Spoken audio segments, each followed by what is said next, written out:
Hello, everyone. This is Cole from the American Journal of Healthcare Strategy. I'm joined this evening by a special guest from the VA, Dan Bishop. Dan, please introduce yourself. What's going on, Cole? My name is Dan Bishop. I am currently an administrative fellow at the Ralph H. Johnson VA Medical Center here in Charleston.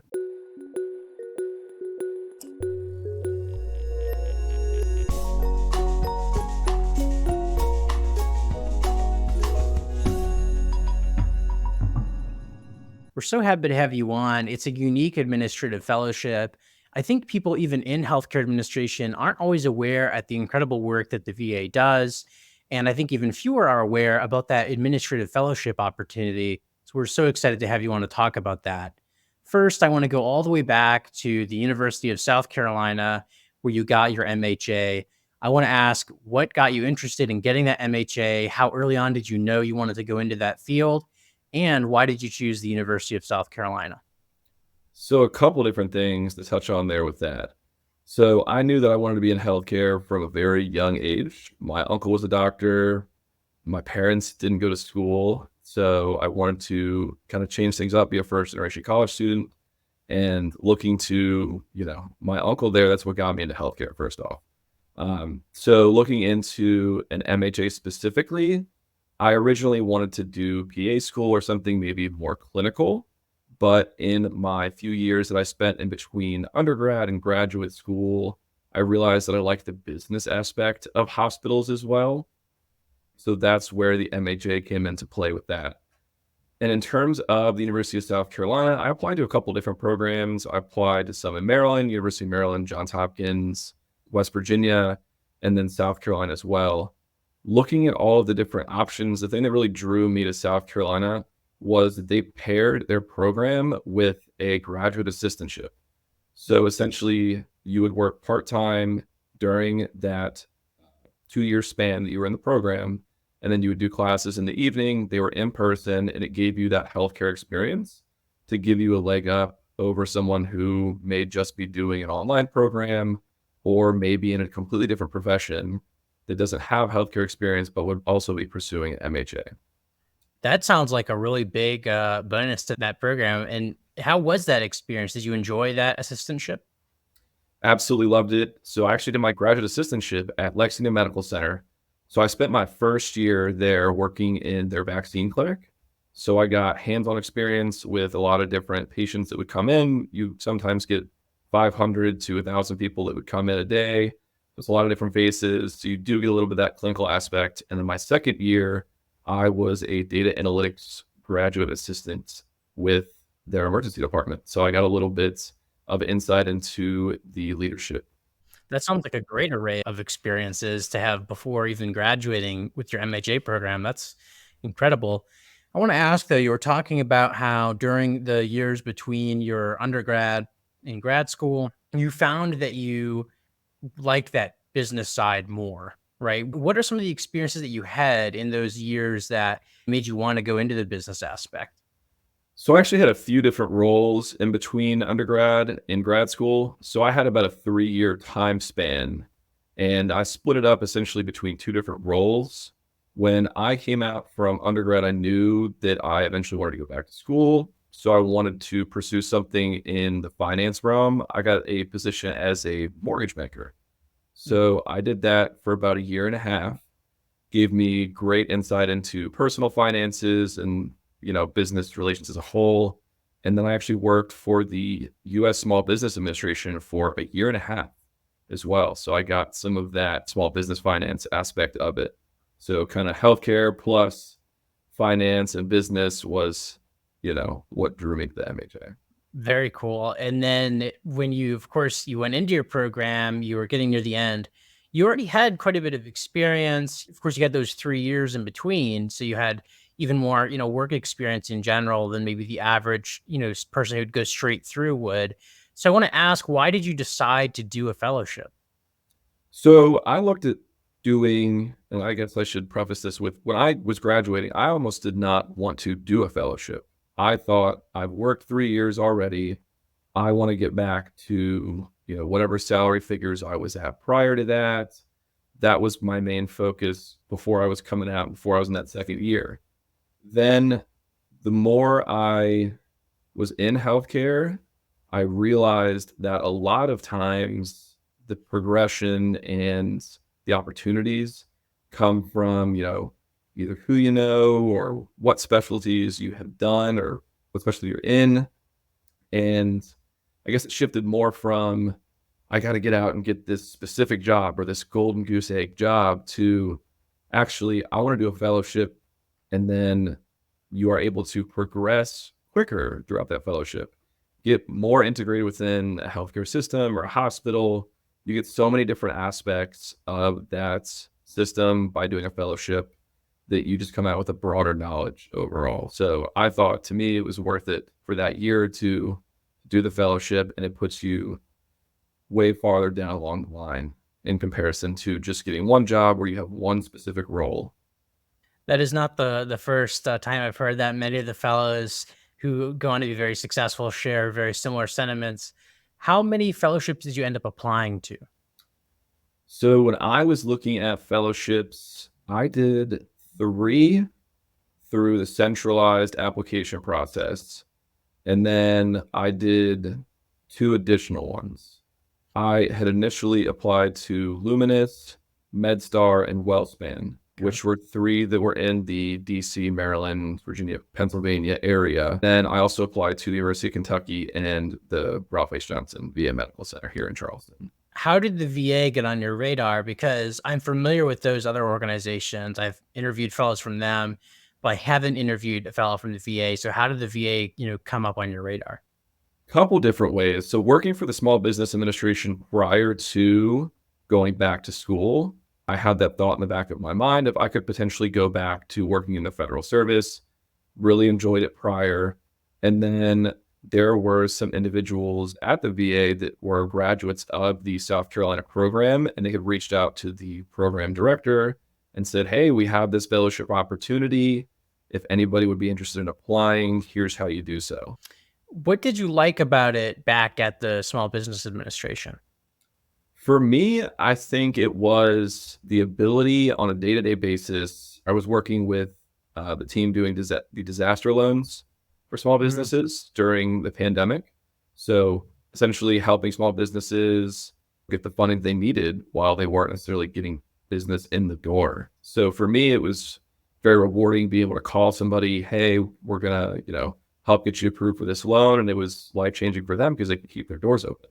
The government has a very broad reach, and it's just very rewarding to help people. And No, I was gonna say it sounds very rewarding for sure. And so when you started doing the interviews, what made you decide on going with the VA out of, the 5 different places that you applied for? so the main thing that I felt with the VA was my connection with my preceptors. So especially with this VA in particular, Ralph H. Johnson, it's a very homey feel, if you will. It's in Charleston, South Carolina. It's not that big of a city. And I enjoyed a lot of the conversations that I had had with some of the other individuals at the other organizations. However, they were much larger organizations, and I felt like I would get more attention from my preceptors, and more guidance from them at the Ralph H. Johnson VA Medical Center in comparison.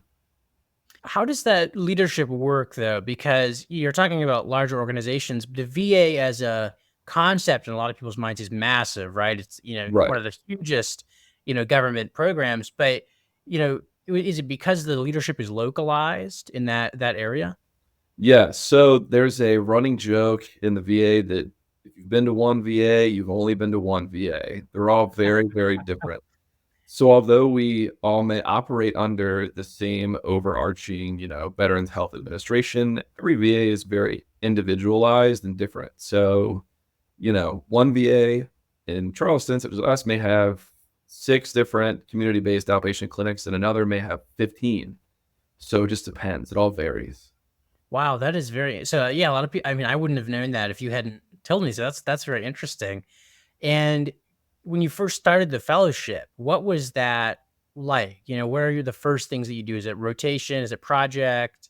What are those first few weeks like? The first few weeks to months were very rotational based. So the VA is very, very different from the private sector in that there are a lot of different programs that we utilize to help our nation's veterans. There are a lot of different departments and different areas that you may not have in the private sector, such as the Office of Community Care, those kinds of things. So the first couple weeks was just doing rotations, seeing how everything is integrated within the hospital and how everyone works together and what purposes each service provides. What's the population like? I think, of course, people think veterans, but what does that actually look like? In terms of the patients that we see day to day, Yeah. it depends. It just all depends, to be quite honest with you. Is it, does the VA care for all ages? Is it mostly older people? Is it just a big variety? What is it, where you are as well? What does that look like? Again, I think it just depends on the day and what specialty it is and everything like that. But obviously, the VA does serve a very wide range of veterans in this area. The Charleston area is consistently growing as well. That also diversifies the patient population that you're getting. But it all essentially depends upon your eligibility for the VA in terms of the care that they provide. So different individuals have different eligibility.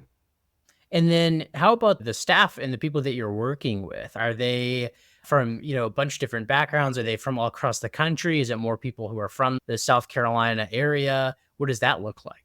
I think it's a good mix. I think that's just very representative of Charleston in general, though.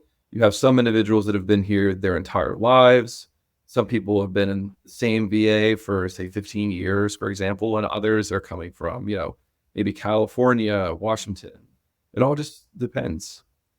And then what these are some of your kind of standout projects or standout rotations that you've really enjoyed the most? My favorite rotations. So I really enjoyed the group practice management aspects of it because it is very different from what you would see in a group practice setting in a private realm, if you will. Group practice setting in some health systems is okay. We've got one doctor's office that just does dermatology or, just does OBGYN, that sort of thing. Within this particular VA, the group practice management office oversees a lot of different departments, whether it be surgery or medicine or whatever it may be. So they do have their hands in a lot of different things. I find that extremely interesting, looking at different, utilization for patients or whatever it may be. Very interesting. And so now that you're through it, that you've been there a year, of course, it's about a year long fellowship, as you were explaining earlier, right? It's technically a year long. Yes, technically a year long. So we were discussing earlier, there are a couple different paths. One is the GHAP program, and that can go up to 2 years. However, our fellowship is more specific to our local hospital. So that is, hopefully just a year long.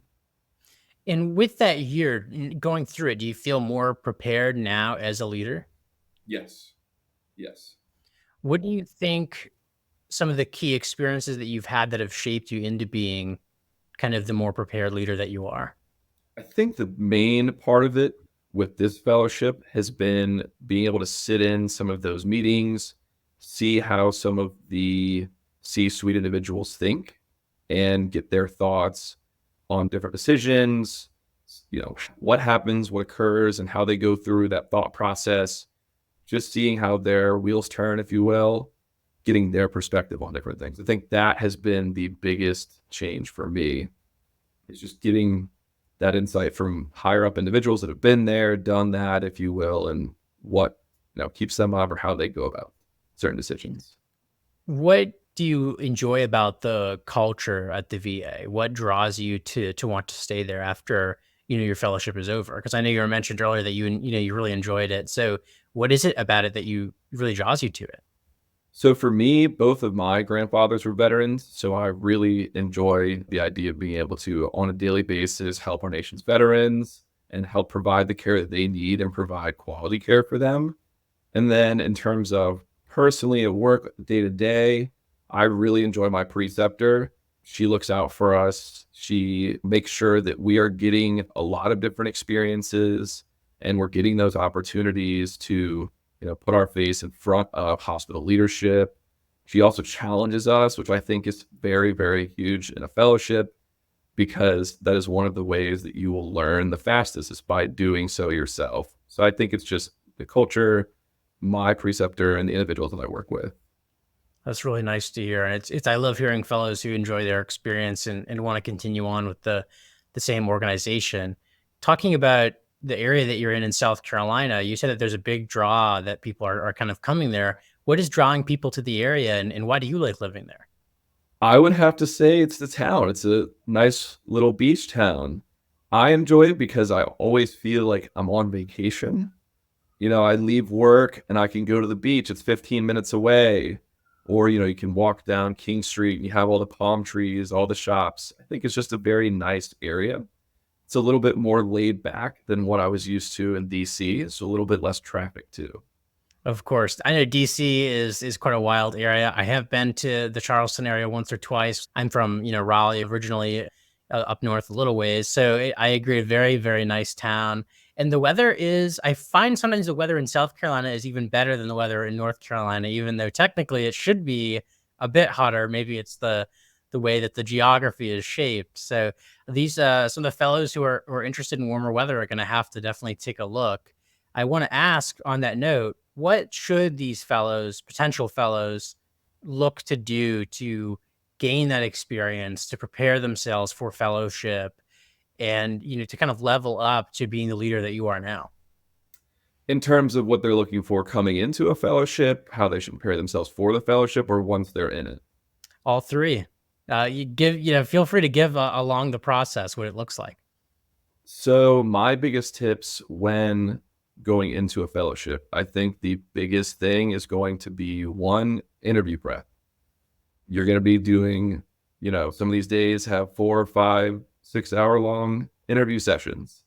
Not only that, but you're going to want to try and you know, network with different health systems, talk to different people that are at, what does their health system have to offer? And then do your research. So you want to know going in, what kind of fellowship is this? It might be just specifically for an ambulatory surgery center. It might be for, peri-op, outpatient. What does it focus on? And then also I'd want to know, where did those fellows go after their fellowship? So you have a good idea of what your trajectory might be within the next couple of years. Once you come in to the fellowship, my recommendation based on my experience would be just ask as many questions as you can, do as many rotations as you can up front so you get that understanding of how different departments interact within your organization. And then moving forwards, try and get involved in as many things as you can as well. Because rotating doesn't necessarily give you that in-depth of a view of that certain department. Doing a project in that area lets you dive a little bit deeper. Very, very good advice. And so what did that look like for you when you were coming in or when you were interviewing?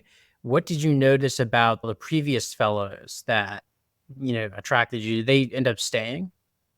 So all of the previous fellows that I know from the hospital currently are with the hospital still. I believe that's about 4 or 5 years back.